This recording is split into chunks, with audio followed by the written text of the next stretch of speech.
Sobre una cultura de la tolerancia en Colombia, podcast 14.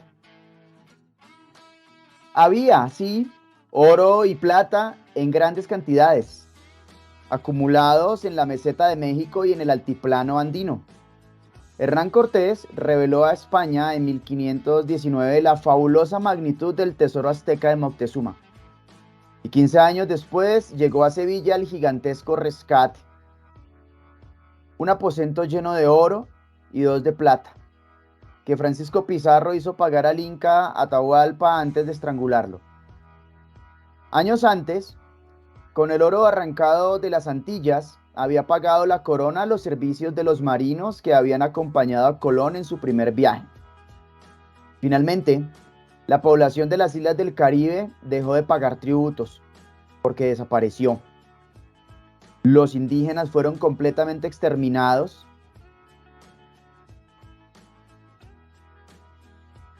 En los lavaderos de oro, en la terrible tarea de revolver las arenas auríferas, con el cuerpo a medias sumergido en el agua, o roturando los campos hasta más allá de la extenuación, con la espalda doblada sobre los pesados instrumentos de labranza traídos desde España.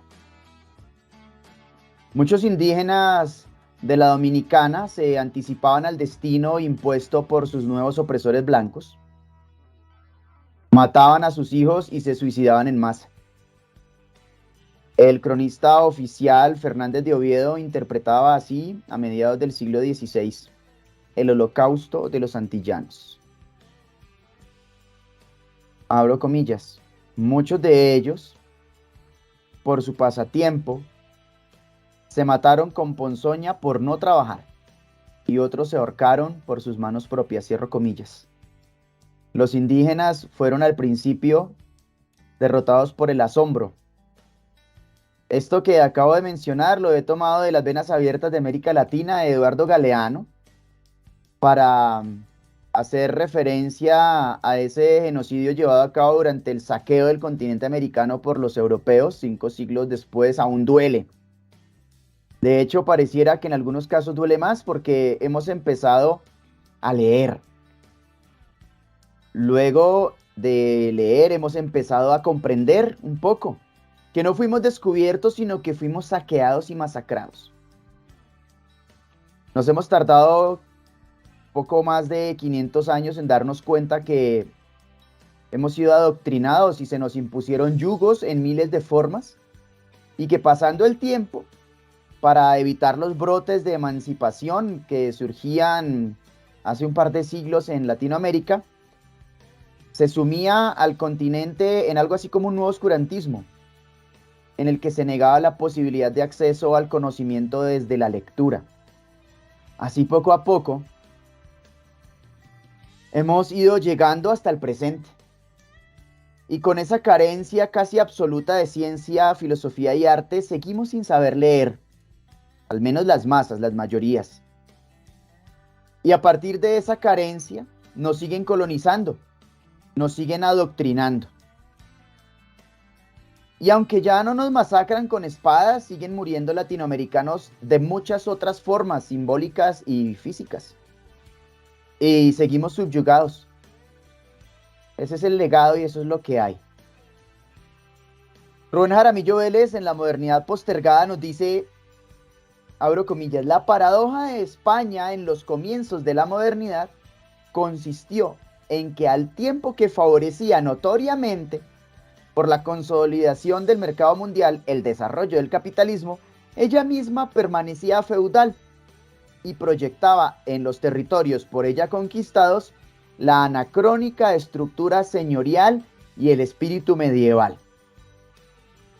¿Cuánta verdad en esta frase de Rubén Jaramillo Vélez? España, la madre patria, qué mala madre, ¿no? Qué mala en verdad. Heredamos de ella un genoma dañado, porque no tenía ella nada más para ofrecer sino cruces, Biblias, espada, muerte e ignorancia. Ellos al parecer ya se fueron, pero nosotros seguimos replicando juiciosamente esas taras, ese odio, ese dogmatismo, ese estilo de vida nefasto que ahora se funde con los nuevos y terribles modelos culturales de los otros invasores, esos que antes eran parte de este continente y ahora son, aunque geográficamente americanos, norteamericanos, ¿no? Los nuevos colonos. Qué peligroso es no saber leer, señoras y señores, qué peligroso para nosotros mismos, pero qué beneficioso para ellos, para esos nuevos colonos que llegan todavía a sorprendernos con sus trucos. Esos que se aprovechan de que por esa ignorancia vivimos agarrados, matándonos y ultrajándonos, dándonos en la jeta entre nosotros mismos. Estamos embebidos, completamente sumergidos en guerras fratricidas anacrónicas, producto de esa herencia intolerante de hace 500 años y de un genocidio de más de 70 millones de indígenas. La intolerancia sigue creciendo y los niveles de lectura siguen bajando. Solo basta revisar las redes sociales como uno de los muchos ejemplos que hay de este efecto negativo de no saber leer. Así pues, hoy continuamos con este ejercicio, analizando el problema de la intolerancia, la tolerancia de leer y no saber leer. Abordando el tema, como lo hicimos y empezamos a hacerlo desde el podcast anterior, desde Stanislao Zuleta, específicamente el texto sobre la lectura. En ese podcast anterior, Laurita nos presentó la introducción al tema, hablando de la figura del camello, de la lectura como trabajo, la lectura del rumiante, de releer, de ese trabajo arduo que hay detrás de la lectura, pero además de esa búsqueda complicada del código que produce el texto. Igualmente, el profe Enrique nos estuvo hablando acerca de esa responsabilidad social que tienen los escritores y que también tenemos nosotros como lectores. Y pues el maestro John nos habló acerca de esa experiencia de la lectura que en esta nueva ruta académica que él ha decidido emprender con el proyecto Sinergia. Entonces, bueno, rico estar acá nuevamente, esperando que los seguidores también hayan aprovechado el link que dejamos en la descripción del video anterior para tener acceso al texto sobre la lectura, que es el que funciona como eje para este ejercicio que estamos haciendo. Hoy nuevamente Enrique va a continuar con sus disertaciones desde los autores que está trabajando. Laurita hará lo propio desde Stanislao Zuleta. Y la segunda parte de este documento llamado pues así, acertadamente, sobre la lectura, y el maestro John nos va a compartir algunas de sus experiencias sabias de vida con base en lo que estamos trabajando el día de hoy acerca de ser leones. Entonces, muy buenas tardes, equipo. ¿Cómo me les va? Muy buenas tardes. Buenas tardes. Buena tarde. Bueno, entonces, después de todo lo ocurrido ese domingo anterior en la Plaza de Bolívar y sus alrededores, precisamente por eso conectamos este 14º podcast con Galeano para poder empezar. Y pues bueno, vamos a dar inicio entonces. El profe Enrique, ¿qué nos ha traído para el día de hoy? Buenas tardes. Listo. Bueno, no sé si ya alcancen a ver lo que proyecté. Sí, señor. Lo hice antes de que ocurra algún inconveniente acá. Claro que sí. Pero bueno, yo voy a seguir trabajando a Rubén Sierra Mejía. Me parece que hay que rescatar muchas cosas que propone. O sea, creo que el sentido que nos está mostrando Mejía es muy profundo. Y más porque él estaba pensando en una identidad filosófica aquí en Colombia. Y eso me parece importante. Pero yo también quiero abordar este sentido hablando hoy sobre dos autores. Me gustaría en primera instancia hablar sobre Roland Barthes y en segundo lugar me gustaría hablar sobre Mijail Bakhtin.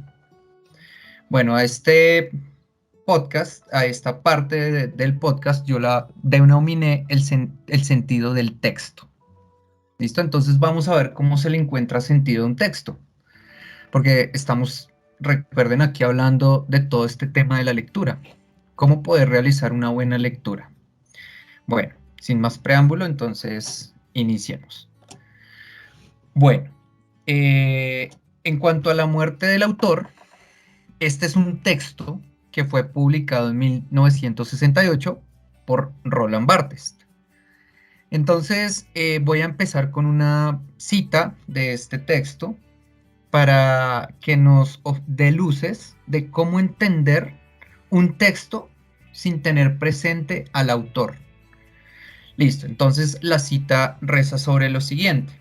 La escritura es la destrucción de toda voz, de todo origen.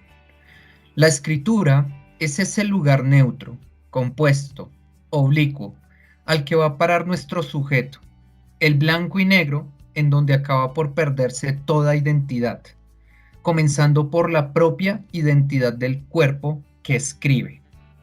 Sin más función que el propio ejercicio del símbolo, se produce esa ruptura. La voz pierde su origen, el autor entra en su propia muerte. Comienza la escritura. Entonces, ¿qué es lo que nos quiere mostrar Barthes en este texto? La muerte del autor.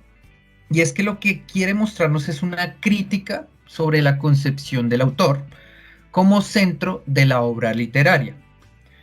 Digamos, esta perspectiva que antes teníamos sobre el autor como centro de la obra literaria va a suponer que el texto tiene un mensaje con un único y verdadero significado, el cual debe ser descifrado por el lector.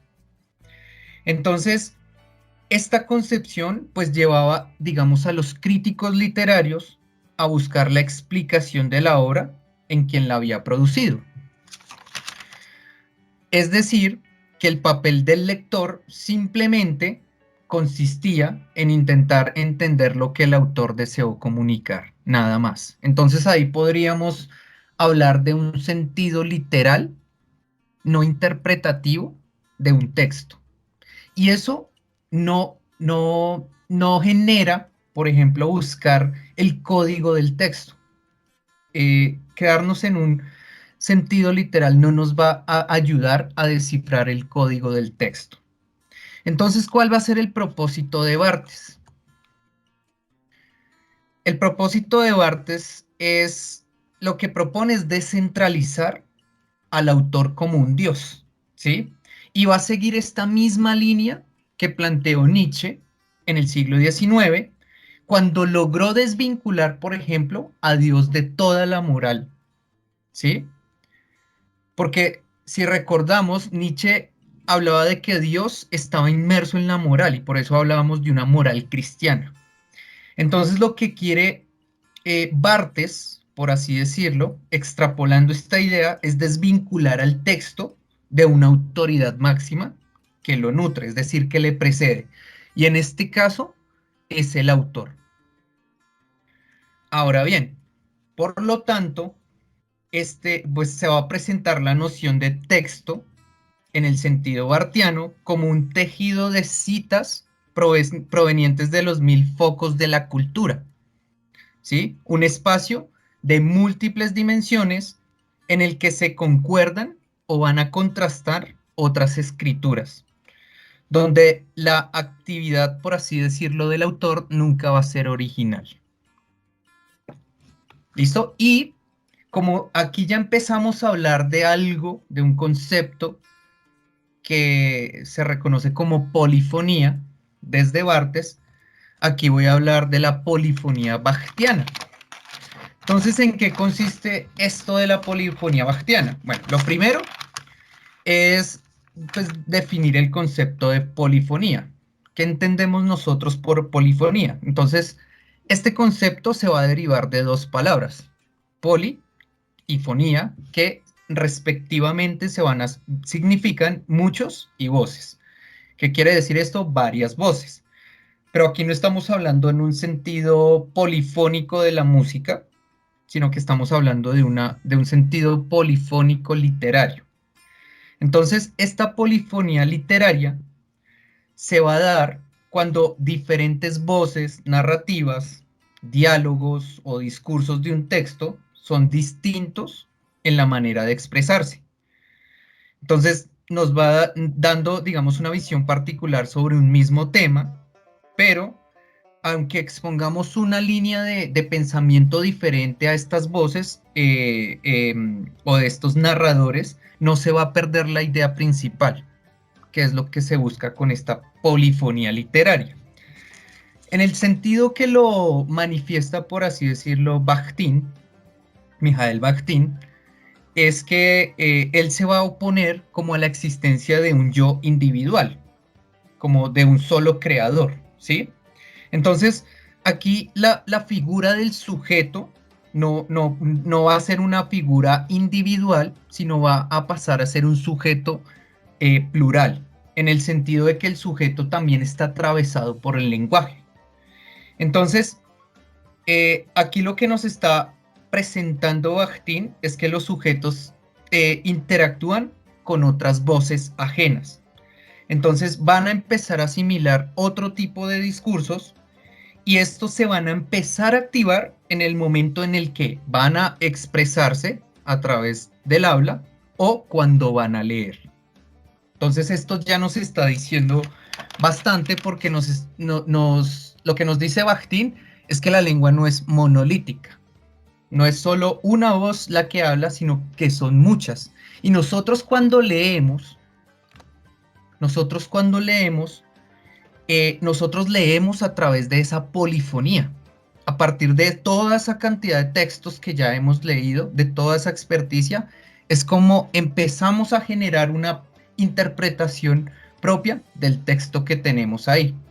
Por eso me parece interesante, primero, la idea de Barthes, de la muerte del autor, porque no se trata de descifrar el código del autor, sino el código propio del texto. ¿Y cómo lo podemos hacer? Desde lo que nos propone Bakhtin, de la polifonía literaria. Y esto lo voy a aunar al sentido que que les mencionaba la vez pasada sobre Rubén Sierra Mejía. Entonces, cabe señalar que Rubén Sierra Mejía pues, nos legó a todos los colombianos un compendio de ensayos que nos van a permitir comprender la evolución intelectual de toda nuestra nación, en donde se manifiestan diferentes miradas, múltiples lecturas y conclusiones siempre provisionales. Él siempre trató de buscar esa polifonía bachtiana, ¿sí? Y es precisamente el propósito de Rubén Sierra Mejía, o bueno, fue el propósito el que nos permitiéramos no solo comprendernos como país, sino desarrollar nuestra propia identidad filosófica. Pero al desarrollar esa propia identidad filosófica, solo lo podemos hacer a través de la polifonía. ¿Listo? Entonces, pues eso era de lo que quería hablarles el día de hoy. Muchísimas gracias. A ti, Enrique, me recuerda lo que sucedió, el fenómeno que con William Ospina, precisamente. Las últimas posturas políticas de William Ospina fueron muy diferentes a las del William Ospina de la Franja Amarilla. En ese sentido, nosotros planteamos desde lo que propone Nietzsche y desde lo que propone Zuleta, es que uno debe hablar acerca de qué quiere decir el texto y no qué quiere decir el autor, porque muchas veces el autor ya ni siquiera piensa lo que pensó cuando escribió ese texto, ¿sí? Exactamente. Entonces, si uno leyera la Franja Amarilla pensando en el William Ospina de ahorita, uno diría, ¿esta cosa qué? ¿Cierto? El William Ospina que escribió la Franja Amarilla fue una época entonces por eso la idea es, y desde lo que tú propones, y desde lo que hablas acerca de Barthes y de Bakhtin, el asunto de la muerte del autor y la polifonía, las múltiples voces en la literatura, en ese sentido es parte de lo que corresponde a la búsqueda del código que produce el texto, ¿sí? No el autor, sino lo que produce el texto. Enrique, muchísimas gracias. Bueno. Vamos a hablar ahora desde lo que nos trae la colega Laura. Laurita, solicita Hola, buenas tardes. Hola Laurita, solicita el compartir pantalla. No sé, profe Enrique, ¿ya has dejado de compartir? Porque creo que se volvió a congelar. Dale, Laurita, dale compartir pantalla, que de pronto al tú darle compartir pantalla, desplazas el compartir pantalla de Enrique. Me indican, porfa, si pueden ver Sí, mi ya está el tuyo. Sí, perfecto. Listo. Listo, regálame un momento. Bueno, entonces, buenas tardes para todos, todas. Quiero pues primero expresar mi sentimiento de gratitud para todos los que nos ven y quienes se toman pues el trabajo de revisar la lectura, de revisar los podcasts, sobre todo porque estamos haciendo una revisión de un escritor colombiano, filósofo y bueno, se le acreditan muchos otros nombres, eh, sobre todo por su capacidad de autoformación, y es Estanislao Zuleta. Quiero pues partir de esta figura, de la figura del camello, que es una figura, como bien lo mencionaba en el podcast anterior, que simboliza la admiración, el trabajo, y que si bien es cierto, es una figura que no es fruto del trabajo que implica operar, por ejemplo, una máquina, no es eso, es fruto de poner el trabajo eh, en función de una mejor calidad de vida. No vivir para el trabajo, sino pues el trabajo para la vida. Entonces, para dar continuo a esta presentación, quiero retomar algo que mencionaba el profe Mario, alrededor de esa lectura. Nos permitió de alguna manera esa lectura, ese saqueo, de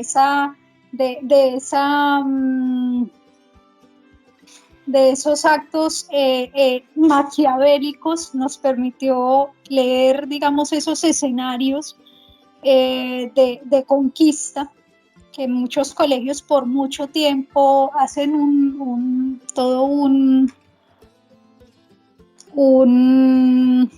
le dedican pues todo un espacio a ese 1492, y no hay un espacio como crítico para eso, pero quienes se atreven a ver eso desde una visión ya crítica, obviamente cuando se ha hecho un trabajo, se ha hecho toda una revisión de ese escenario, dice el profe Mario, duele.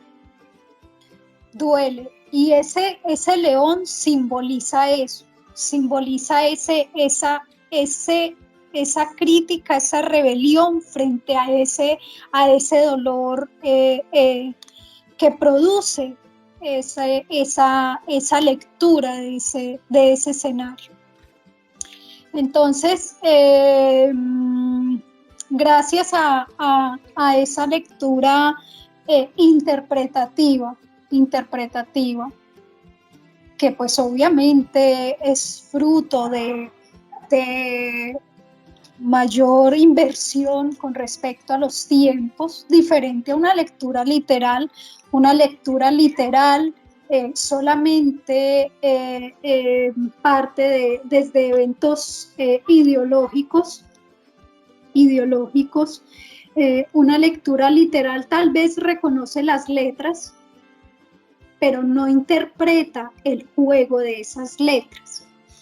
Entonces, esa lectura literal obviamente no exige inversión, no exige tiempo, y por lo tanto los espacios, al no exigir tiempos, los esfuerzos son mucho menores, diferente en la lectura interpretativa, que son esfuerzos mucho más amplios, mucho más exigentes, porque es que correr la maratón exige practicar, exige entrenarse para poder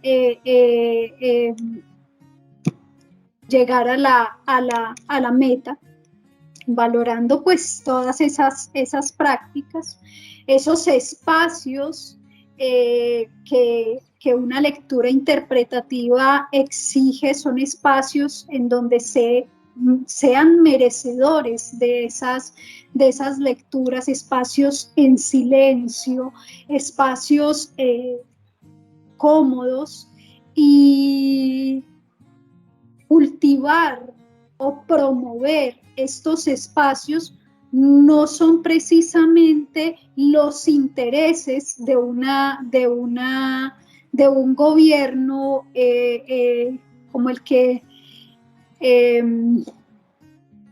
nos deja, como el gobierno que recibe Gustavo Petro, un gobierno que pues no le apuesta a la educación, no le apuesta a espacios merecedores de poder hacer esos análisis científicos, filosóficos, en donde esos pues espacios cada vez son fruto, pero de mucho ruido, literal, mucho ruido de momento.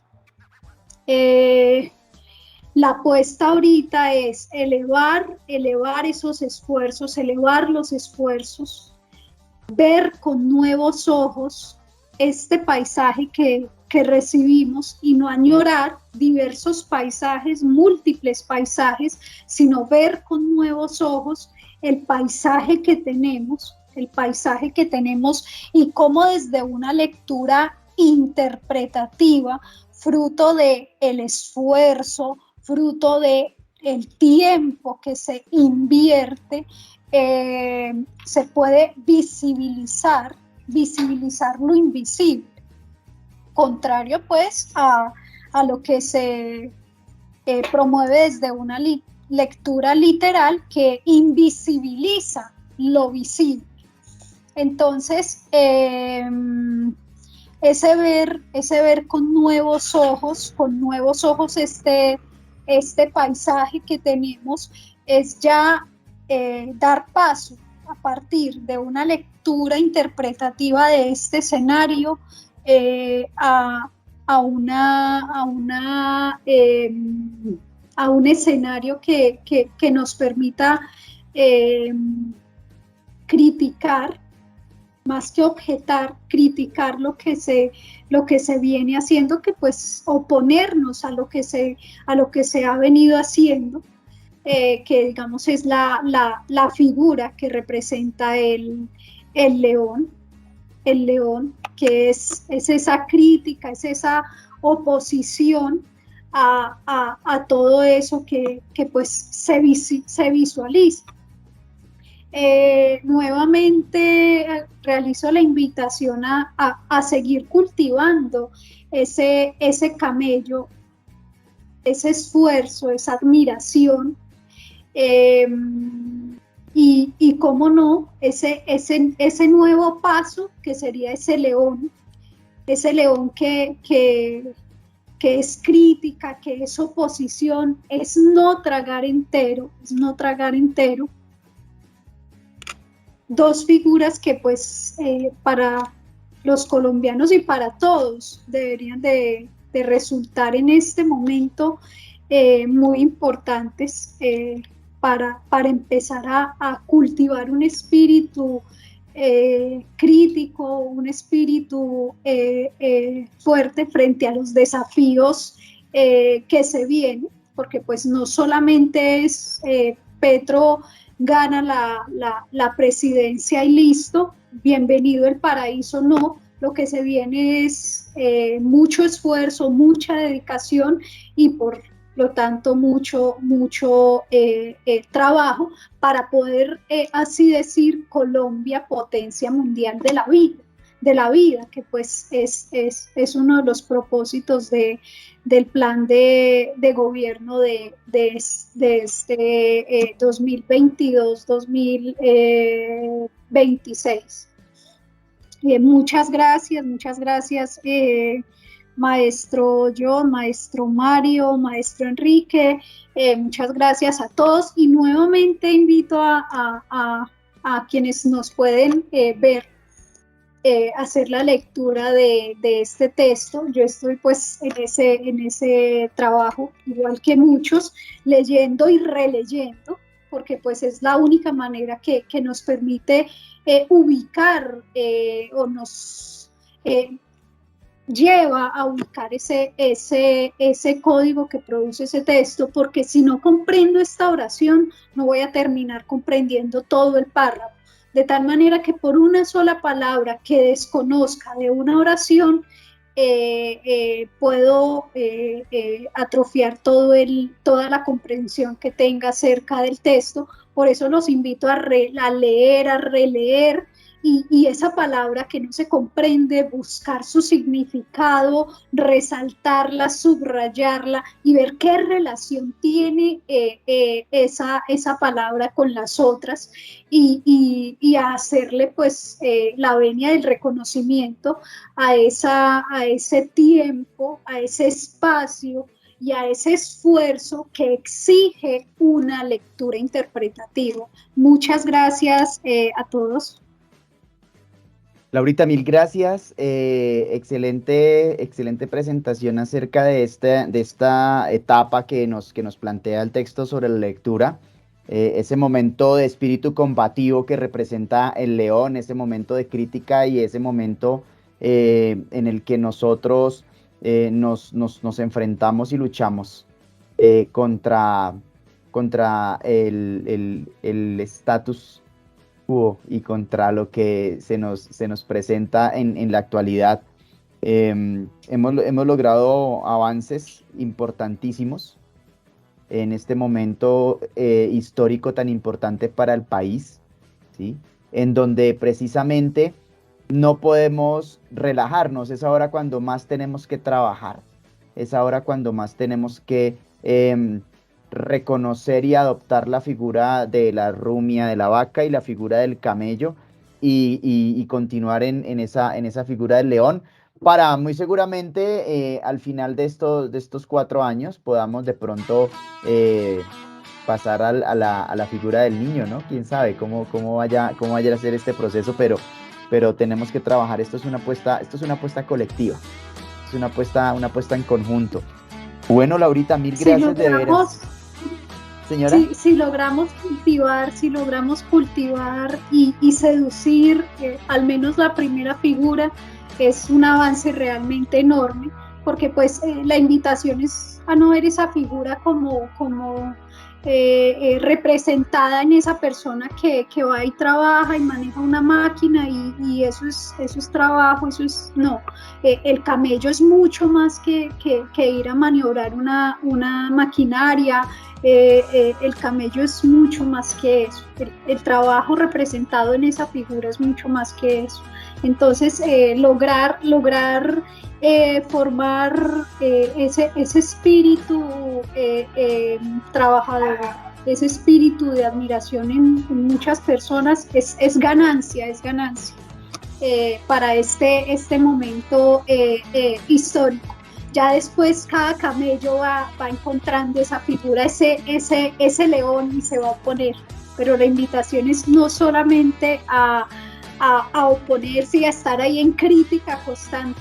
Hay que nacer, hay que dejar que un niño nazca. Excelente, Laurita, claro que sí.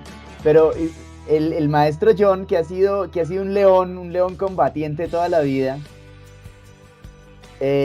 hoy nos gustaría, maestro John, buenas tardes, invitarle a que nos regale unos minutitos y nos comente, a partir de lo que hemos hablado hoy, lo que nos ha presentado la profe Laura, ¿En qué momento el maestro John recuerda haber tenido que ser esa figura del león, ¿no? Maestro John. Muy buena tarde y un cordial saludo para los seguidores de la página. Y pues en base de lo de Zuleta, cuando relaciona lo del león, siempre ha sido desde el aprendizaje de cuando uno inicia, cuando uno tiene concepto en qué es la ciencia, el arte, entonces vive uno en una ideología de autoestima y de complejo. Y eso lo va llevando a uno en un sistema de que siempre ha habido un momento de llegada a lo que planteaba el profe Mario, relacionado sobre lo que ha sido desde las antigüedades, que todos han sido manipulados a través de la ignorancia y no por tener un conocimiento, entonces siempre han sido manipulados y la manipulación ha sido por extraerles sus riquezas a través de su ignorancia y llevarlos a la muerte, que fue con los, inclusive, ¿por qué los esclavos nunca se rebelaron? Los negros, ¿por qué? Porque nunca tuvieron entendimiento, no tuvieron un líder, un guía, tanto espiritual como líder que los educara y los formara, para no ser comodines o ser marionetas o ser individuos que fueran manipulados por la ideología y por el conocimiento de otros que los llevaban a ellos a la muerte. Y en base a lo que dice el profe Enrique, pues es muy importante sacar del autor ese código en la lectura, de que haya un entendimiento, que sea escuadriñar esa parte, si es un párrafo que sea escuadriñado, que la lectura sea un camino hacia la libertad de libre expresión y de conocimiento. Lo dice esto y en base a lo que dice la maestra Laura, en que siempre hay un esfuerzo y ese esfuerzo viene reflejado a través de un camello que es la espera, la paciencia, el continuación, el saber entender las cosas y llevarlo como el camello relacionado como una metáfora también, de que todo tiene su tiempo y a largo plazo la vida le va dando como esos frutos de entendimiento. Y la tarea de la educación en la que establece Zuleta es formar individuos al arte y a la ciencia, pero todo se basa en el acompañamiento y en el proceso que tiene un docente o el educador a que contagien a sus alumnos en la pasión por la ciencia y la lectura. Y en este momento pues me les despido y les deseo una feliz noche y que tengan feliz descanso.